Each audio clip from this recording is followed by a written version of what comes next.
परीक्षेत रासायनिक समीकरण संतुलित न केल्यामुळे मार्क्स गेल्याचं वाईट वाटतं का? तर आता काळजी सोडा. कारण आज आपण समीकरणं संतुलित करण्याची इतकी सोपी पद्धत शिकणार आहोत की त्यानंतर हा प्रश्न तुम्हाला कधीच अवघड वाटणार नाही. कधी विचार केलाय की रासायनिक अभिक्रियेत अणू अचानक गायब होऊ शकतात का? नाही, अर्थातच नाही. पण एक असंतुलित समीकरण बघितलं की असंच वाटतं की काहीतरी गडबड आहे. चला यावरचा सोपा उपाय काय आहे ते बघूया. हे बघा, याला म्हणतात स्केलेटल इक्वेशन, म्हणजे फक्त अभिक्रियेचा सांगाळा. इथे दोन्ही बाजूला अणूंची संख्या समान नाहीये. आणि हो, परीक्षेत असं अपूर्ण समीकरण लिहिलं तर त्याचे मार्क्स मिळत नाहीत. मग समीकरण संतुलित करणं इतकं गरजेचं का आहे? याचं कारण आहे रसायनशास्त्राचा एक खूप महत्त्वाचा मूलभूत नियम. हा आहे वस्तुमान अक्षय्यतेचा नियम. याचा सरळ आणि सोपा अर्थ असा की बाणाच्या डाव्या बाजूला प्रत्येक मूलद्रव्याचे जेवढे अणू आहेत तेवढेच अणू उजव्या बाजूला सुद्धा असायलाच हवेत. काहीही कमी नाही, काहीही जास्त नाही, एकदम बॅलन्स. आता येतोय सगळ्यात महत्त्वाचा भाग. समीकरण संतुलित करताना नेमकं काय बदलायचं आणि कशाला अजिबात हात लावायचा नाही हे समजून घेऊया.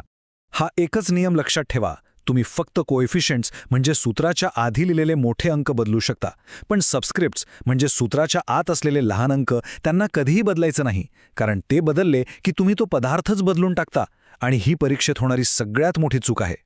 चला पुढे जाण्याआधी एक छोटासा ब्रेक घेऊया. डोळे बंद करा, एक मोठा श्वास घ्या आणि हळुवारपणे सोडा. एकदम रिलॅक्स. ओके, चला तर मग आता आपण NCERTच्या पुस्तकातलं एक उदाहरण घेऊ आणि हिट अँड ट्रायल पद्धतीने ते संतुलित करूया. हे खूप सोपं आहे, फक्त नीट लक्ष द्या. आपलं समीकरण आहे Fe प्लस H2O मिळून Fe3O4 प्लस H2. इथे बघा, सुरुवातीला दोन्ही बाजूंना लोह, हायड्रोजन आणि ऑक्सिजनच्या अणूंची संख्या वेगवेगळी आहे. आपलं ध्येय आहे की ही संख्या समान करायची.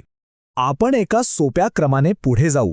ज्या कंपाऊंडमध्ये सगळ्यात जास्त अणू आहेत तिथून सुरुवात करूया, म्हणजे Fe3O4 पासून. त्यामुळे आपण आधी ऑक्सिजन, मग हायड्रोजन आणि शेवटी लोह संतुलित करू. चला सुरुवात करूया ऑक्सिजनपासून. उजवीकडे 4 ऑक्सिजन अणू आहेत, म्हणून आपण डाव्या बाजूला H2Oच्या आधी फक्त एक 4 लावूया. झालं, ऑक्सिजन संतुलित झाला. पण थांबा, असं केल्याने आता डाव्या बाजूला हायड्रोजन अणू किती झाले? 4 गुणिले 2 म्हणजे 8. आता या हायड्रोजनच्या नवीन प्रॉब्लेमला सॉल्व्ह करूया. डाव्या बाजूला 8 हायड्रोजन आहेत, म्हणून उजवीकडे H2च्या आधी फक्त एक 4 लावला की झालं. आता हायड्रोजनचे अणू दोन्ही बाजूंना 8-8 झाले आहेत. आता फक्त लोह बाकी आहे. आणि ही शेवटची सगळ्यात सोपी पायरी. उजवीकडे 3 लोहाचे अणू आहेत, म्हणून डावीकडे Feच्या आधी फक्त 3 लावायचा आणि आपलं समीकरण संतुलित झालं. 1 मिनिट थांबा. समीकरण खरंच पूर्णपणे संतुलित झालंय का? पटकन दोन्ही बाजूंच्या प्रत्येक मूलद्रव्याच्या अणूंची संख्या मोजून बघा बरं. अगदी बरोबर. दोन्ही बाजूंना 3 लोह, 8 हायड्रोजन आणि 4 ऑक्सिजन अणू आहेत. आपलं अंतिम संतुलित समीकरण आहे 3Fe प्लस 4H2O मिळून Fe3O4 प्लस 4H2. आता सगळं काही परफेक्ट आहे. आता पटकन त्या 2 चुका पाहूया ज्यामुळे परीक्षेत हमखास गुण जातात, पण आपण ह्या चुका टाळणार आहोत. पहिली आणि सर्वात मोठी चूक सबस्क्रिप्ट्स बदलणे. हे कधीही करायचं नाही. आणि दुसरी चूक म्हणजे एक कोइफिशियंट बदलल्यावर इतर मूलद्रव्यांवर काय परिणाम झालाय हे पुन्हा न तपासणं. नेहमी प्रत्येक बदलानंतर सगळे अणू परत मोजायचे. चला तर मग आता जे शिकलो ते सापडून पाहण्याची वेळ आली आहे. सरावानेच आत्मविश्वास वाढतो, बरोबर?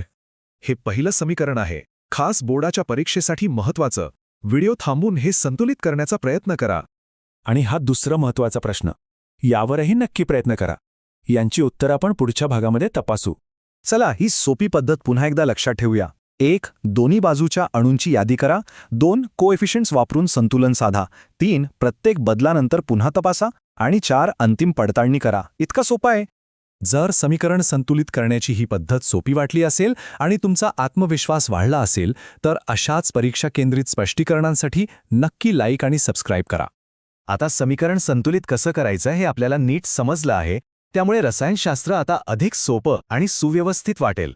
आता आपण रासायनिक अभिक्रियेच्या विविध प्रकारांचा अभ्यास करण्यासाठी तयार आहोत. पुढच्या भागात आपण संयोजन अभिक्रिया या पहिल्या प्रकारापासून सुरुवात करणार आहोत. तोपर्यंत सराव करत व्हा.